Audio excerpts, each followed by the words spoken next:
when I was in my early 40s. I watched two really close friends dramatically change their lives by moving out of my town, which really upset me. I'm not gonna lie, it was really, really sad. But what I saw happen, because they were my best friends, is that when they moved to a different city, it created this pattern interrupt to their life. And all of a sudden, they started to see things different. They started to see their marriage different. They started to interact with their kids different. Dopamine loves novelty. So every day was exciting and they were exploring a new town, and it like cut that stress moment. And they were able to rebuild the way they wanted their life to be. They were able to create more balance between stressful moments and non-stressful moments. And I watched this and I thought to myself, well, I'm not leaving my town. I've lived in the same house for 20 years. I wasn't leaving. I had a practice I wasn't leaving. So what could I do to create a pattern and interrupt for myself? So what I did is I totally changed the flow of my day. I stopped going to bed late. I went to bed early.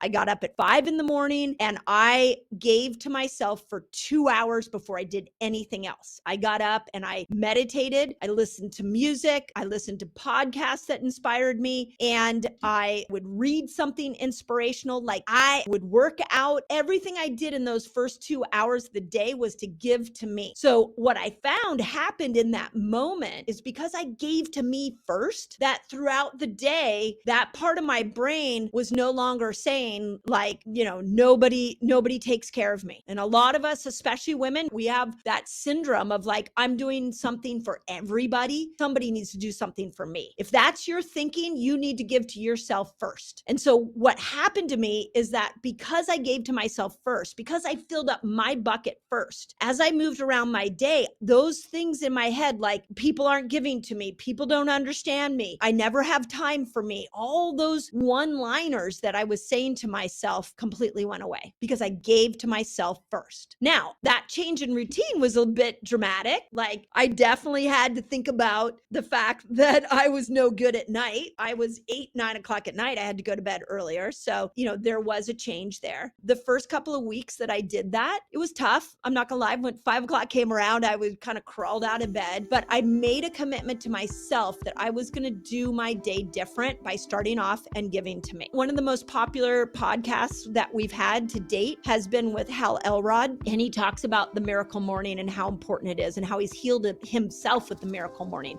So go listen to that because it was profound.